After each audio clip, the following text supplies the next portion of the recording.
112వ కీర్తన 6వ వచనం, 2వ భాగం. నీతిమంతులు నిత్యము జ్ఞాపకములో నుందురు. నీతిమంతులు నిత్యము జ్ఞాపకములో నుందురు. నేను అన్నగారి గురించి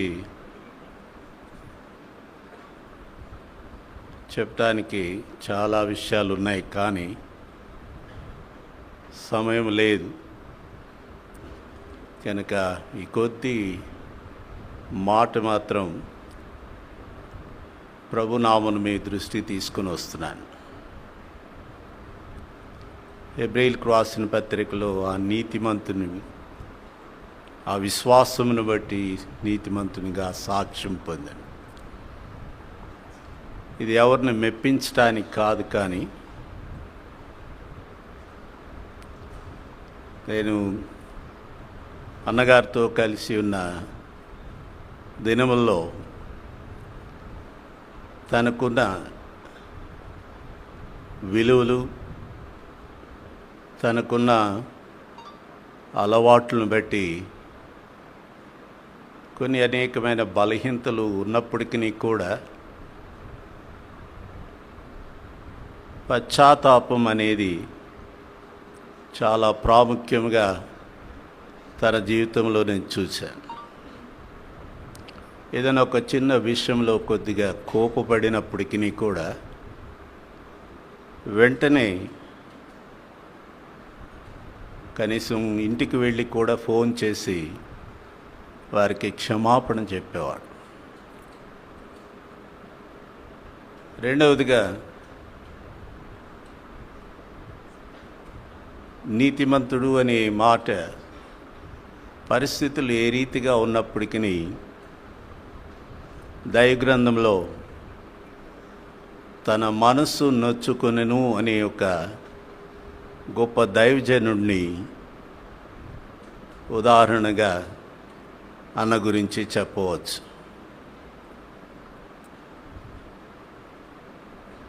ఏ విషయంలో కూడా తాను సమ్మతి పడడు. మా పల్లెటూర్ల భాషలో ఏమంటారంటే మొండోళ్ళు అంటారు. ఎందుకంటే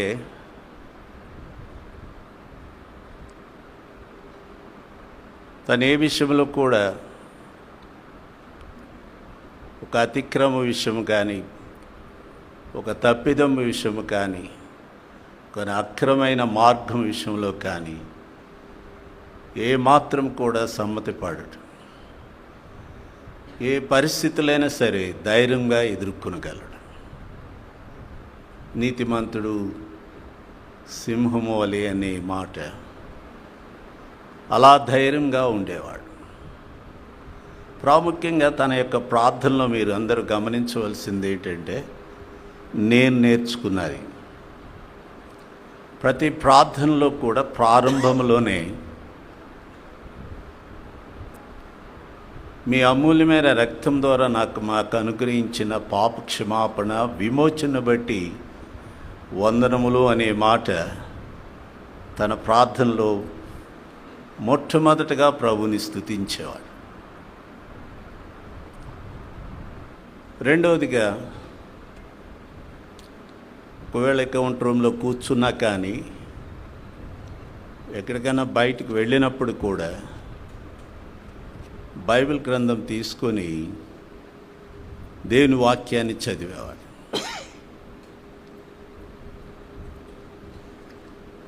ఈ రాత్రి పలానా చోటుకు వెళ్దాం రేపు ఉదయకాలం అంటే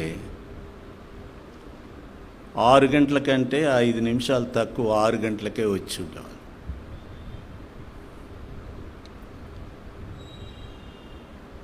ఒకసారి ఫ్లాగ్ గారు అన్నారు, దైవ సేవకుల కూడికలో ఉద్యోగం చేస్తూ ఈ యొక్క సేవ చేసేవారే ఫుల్ టైం వర్కర్స్ అన్నారు.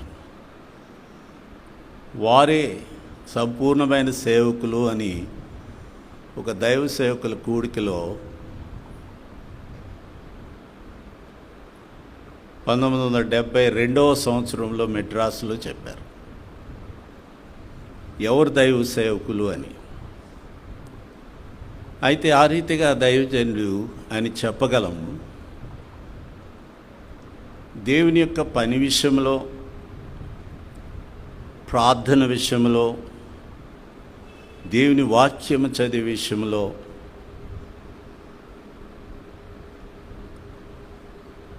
ఆత్మీయముగా ఇతరులను ప్రోత్సహించే విషయంలో, ఆదరించే విషయంలో, కనికరం దయగలిగిన మనసు కలిగిన విషయంలో ఆయనకు అన్ని సద్గుణాలు కలిగి ఉన్నాడు. అకౌంట్స్ రూమ్లో వచ్చి 10 రూపాయల నోట్లు అడిగేవారు. ఏంటి ఎందుకు అన్న అడిగేవాడు అంటే, ఆటో వాళ్ళకి కదా అనుకునేవాళ్ళం. కానీ తను ఆటోలో కానీ ట్యాక్సీలో కానీ ప్రయాణం చేసేటప్పుడు పేదవారు కనపడితే వెంటనే సిగ్నల్స్ దగ్గర వారికి 10 రూపాయలు ఇచ్చేసేవాడు. ఉన్నారంటే వాళ్ళకి వెంటనే ఎవరికి కనబడకుండా చేతిలో పెట్టేసేవారు. అలా దాతృత్వమైన హృదయాన్ని కలిగి ఉన్నవాడు. ఇంకో విషయంలో ఇక్కడ మన అన్నగారు నాడు నేడు చైర్మన్గా చేసేటప్పుడు మహేందర్ రెడ్డి గారు, మోనవర్ రెడ్డి గారు, మధ్యాహ్నం సాక్ష్యం చెప్పిన రూప్ కుమార్ గారు వీరుండేవారు. ఏ విషయంలో కూడా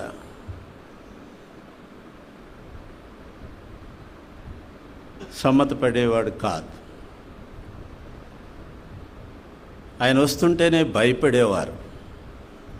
అదే రీతిగా సంఘాల్లో కూడా సేవకులు ఏమి పెద్దలేమి కొన్ని విషయాల్లో చాలా భయపడుతూ ఉండేవారు. మాట్లాడటానికి భయపడేవారు, కానీ ఎక్కువ మాట్లాడేవారు కాదు.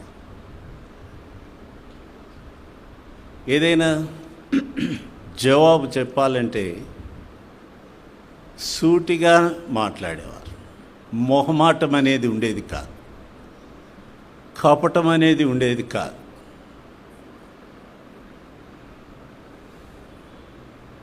రెండవది ఇంకొక విషయం ఏంటంటే, ఒకసారి తాడేపల్లికి ఆ యొక్క జగన్ గారు ప్యాలెస్కు వెళ్ళారు. వెంట తీసుకుని వెళ్ళారు నన్ను. ఆయన ఎదురొస్తే ఏం మామ అని పలకరించారు.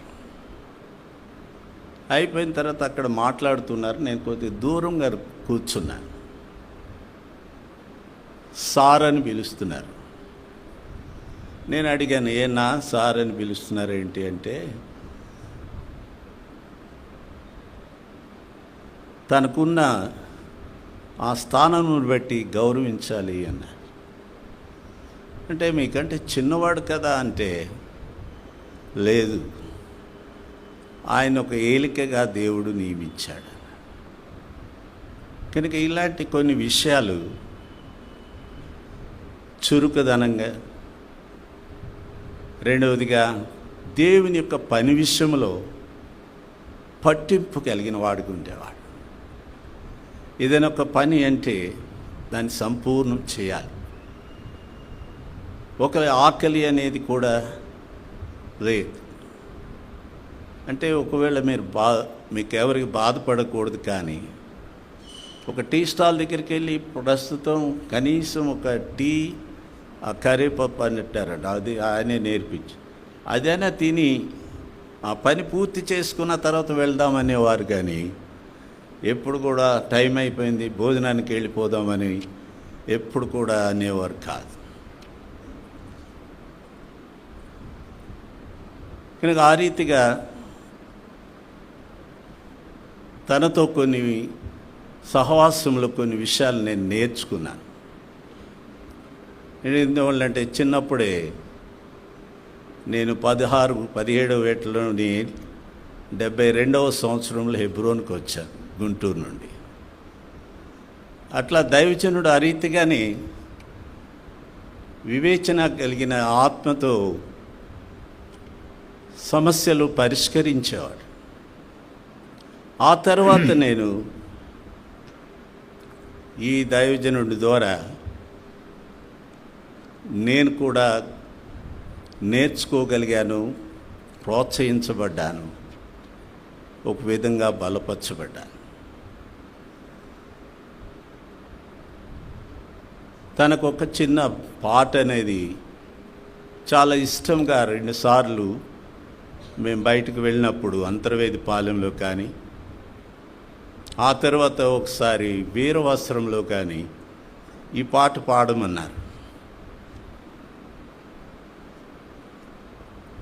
ఎటువంటి యాగంబు చేసితివి యేసు నీ వాళ్ళే నేనుండ నా కోరకై.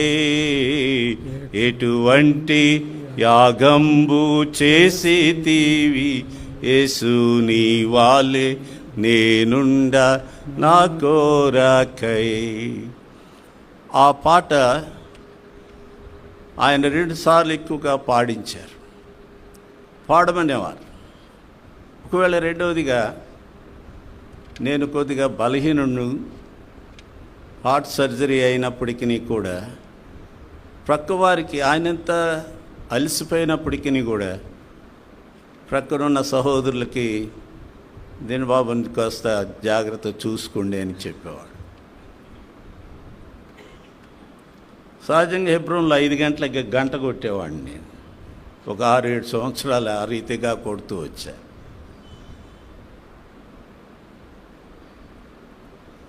అన్నగారి ద్వారా నేను నేర్చుకుంది ఏంటంటే 4 గంటలకు లెగవటం. ఎంత అలసిపోయినప్పటికీ కూడా 4 గంటలకి తప్పక లేస్తారు. ఎంత గొప్ప జ్ఞాపక శక్తి అంటే ప్రతి ఒక్కరికి, నేను ఎవరిని మెప్పించడానికి కాదు, దేవుని సన్నిధిలో చెప్తున్నాను, తనతో ఉన్న ఆ యొక్క అన్యోన్య సహవాసాన్ని గురించి చెప్తున్నాను, అనుబంధాన్ని గురించి చెప్తున్నాను. ప్రతి ఒక్కరి గురించి ప్రార్థన చేస్తాను. జ్ఞాపక శక్తి అనమాట, ప్రతి వాని పేరు. కొంతమంది మేమే సహజంగా ఏ ప్రజలాడన్నా అంటే మా కొరకు ప్రార్థన చేయండి అంటే మర్చిపోతూ ఉంటాం. మరలా ఇంకొక వేరే ఊరు వెళ్ళినప్పుడు వాళ్ళ పేరు కూడా మర్చిపోతాం. కానీ సహోదరుడు ఏమాత్రం కూడా వారి పేరు మర్చిపోడు. రెండవ తనలో ఉన్న గుణ లక్షణం ఏమిటంటే తను బాధ పెట్టే వారి గురించి ప్రార్థన చేస్తాడు. ముందుగా తనను గాయపరిచిన వారిని గురించి తప్పగా ప్రార్థన చేస్తాడు. ఇంకా తనలో ఉన్న లక్షణాలు చాలా ఉన్నాయి. ఆయన మానవులే, కొన్ని బలహీనతలు ఉన్నప్పటికీ కూడా ఒక చిన్న దావీదు వలె నీ సన్నిధి నుండి నన్ను త్రోసివేయకు, నీ పరిశుద్ధాత్మ నుండి నన్ను తీసివేయకు. ఆ రీతిగా ప్రభువా, నీకు ఆటంకరమైనది, అభ్యంతరకరమైనది నేను ఏదీ చేయకుండా సహాయం చేయమని తన ప్రార్థనలో జ్ఞాపం చేసుకున్నాడు. ఎందువల్లంటే అకౌంట్ రూమ్లో ఉదయకాలంలో రాగానే మేము ప్రార్థనలో ఉండేవాళ్ళం. అలాగే మన జయకరన్న వీరందరికీ తెలుసు. ఖచ్చితంగా కొంత సమయం ప్రార్థనలో గడిపేవారు. ఆ రీతిగా తాను ఆ ప్రార్థనలో ప్రభువా, నీకు ఆటంకరమైనది ఇది, నేను అభ్యంతరకరంగా నేను దేనికి ఉండకుండా సహాయం చేయమన్నాడు. సహోదరుని గురించి ఒక్క మాట. యోహాను సువార్త 17వ అధ్యాయం 4వ వచనంలో, తండ్రి నీవు నాకు అప్పగించిన పనిని నేను నెరవేర్చి భూమి మీద నిన్ను మహిమపరిచితిని. ఆ మాటను జ్ఞాపకం చేసేవారు. ఎవరికి చేసేవారు తెలియదు, కానీ కొన్ని పరిస్థితులను బట్టి నేను కృంగిపోయినప్పుడు ఆ మాటను జ్ఞాపకం చేసేవారు. ఆ రీతిగా నన్ను ప్రోత్సహించి బలపరుస్తూ ఉండేవారు. కానీ 4వ తారీఖు క్షమించండి 2వ తారీఖు సాయంత్రం 3వ తారీఖు క్షమించండి 3వ తారీఖు ఫోన్ చేశారు. అన్నా ఎలా ఉన్నావు అన్నారు. ఏనా ఇప్పుడు ఈ టైంలో చేశారు, ఎప్పుడు చేయరు కదా అంటే, ప్రార్థన చేయన్నా నా కొరకు అనే మాట 3వ తారీఖు ఆయన ఫోన్ చేశారు. అది కావాలంటే కాల్ రికార్డులో ఉంది, నాది రికార్డులో కూడా ఉంది. కనుక ఆ రీతిగా నన్ను కూడా బలపరిచేవారు. ఎంత ఎండైనా సరే, ఎంత వానైనా సరే, ఇక సింగపూర్ నుండి ఒక గొడుగు తీసుకొని వచ్చారు. ఆ గొడుగు ఆయన గారి దగ్గర ఒక గొడుగు, 2 గొడుగులు వేసుకొని నడుచుకుంటూ వెళ్ళాల్సి వచ్చేది కొన్ని పరిస్థితి. ఆ రీతిగా ప్రేమను కనపరిచేవారు. గద్దింపు విషయంలో మాత్రం ఏమాత్రము కూడా వెనుకంజ వేసేవాడు కాదు. ఆ రీతిగా ప్రభువును సేవించవలనని నన్ను ప్రోత్సహించినందుకు నేను కూడా ప్రభుకి ఎంతో వందనస్తున్నై ఉంటున్నాను. అలాగా ప్రేమను చూపుతూ, గద్దించుచు, చక్క చేయొచ్చు, మహిమ నిమిత్తమై జీవించాలని ప్రోత్సహించిన దైవజనుడు కనుక నేనెంతో ప్రభుకి అలాంటి అన్నను ఇదిన కొంత ఎడబాటు అయినప్పటికీ కూడా నిత్యము జ్ఞాపకములో ఉంటాడని దేవుని యొక్క వాక్య ప్రకారంగా నేను నమ్ముతూ ఉంటున్నాను. కనుక అనేకసార్లు నీ నీతిని, నీ విశ్వాస్యతను అనే 2 మాటలు తన యొక్క ఆరాధనలో ప్రాముఖ్యంగా మీరు గమనించవచ్చు. కొన్ని క్యాసెట్స్ అంటే కొన్ని వీడియో లేకపోతే యూట్యూబ్ మెసేజెస్ ఉంటాయి. మీరు ఒకసారి పరిశీలించండి. నేను ఆ రీతిగా పరిశీలించాను, లేక ఆ రీతికి విన్నాను కనుక అది నేను తన యొక్క ప్రభు యొక్క విశ్వాస్యత, ఆయన నీతి అనేది ఎప్పుడూ వెల్లడి చేస్తూ ఉండేవారు. కనుక ఆ రీతిగా మనం కూడా చేయవలనని ఒక విధంగా హెచ్చరిస్తూ వచ్చాడు. ఈ సమయం కొరకై వందనాలు. వారి కుటుంబం కొరకై, మా కొరకై ఎప్పుడు నిత్యము విజ్ఞాపన చేస్తూ ఉండేవాడు కనుక ఈనాడు వారి కుటుంబం కొరకు కూడా ప్రార్థన చేయమనేవాడు. అనేకసార్లు విజయవాడ వచ్చి తిరిగి వెళ్తున్నప్పుడు అన్నా మరి మనవరాల కొరకు ప్రార్థన చేయమని కోరేవాడు. నాకైతే తెలీదు, పేరు తెలియదు, కానీ ఆ రీతిగా ప్రార్థన చేయమని అడుగుతూ ఉండేవాడు. ఆఖరి వరకు అంటే ఆ యొక్క మరి నాడు నేడుకు ఇక సెలవు పెట్టేంత వరకు కూడా కలిసినప్పుడల్లా ఆ మాట పలుకుతూ ఉండేవాడు. ఎంతో ప్రేమ కలిగిన వాడుగా ఉండేవాడు. కనుక ఆయన ప్రేమను, దేవుని యొక్క ప్రేమను ఆయన ద్వారా రుచించాము కనుక వారి కుటుంబం కొరకు మనమందరము ప్రార్థించవలసిందిగా, ఆ లేని లోటు, ఆ కొరత తీర్చబట్టు కొరకాయి. ఏలియా యొక్క దుప్పటి ఎలీషా మీదకి వచ్చినట్లు దేవుడు వారి కుటుంబంలో ఏర్పరచుకున్నవారు, అల్లుడైనా సరే, కుమార్తె అయినా సరే, కుమారుడైనా సరే, ఆ రీతిగా ప్రభు మహిమార్థంగా వాడబడినట్లు, ఆత్మతో నడిపింపబడినట్లు నేను కూడా విజ్ఞాపన పూర్వకంగా మనవి చేస్తూ ఉంటున్నాను. Thank you. Praise the lord.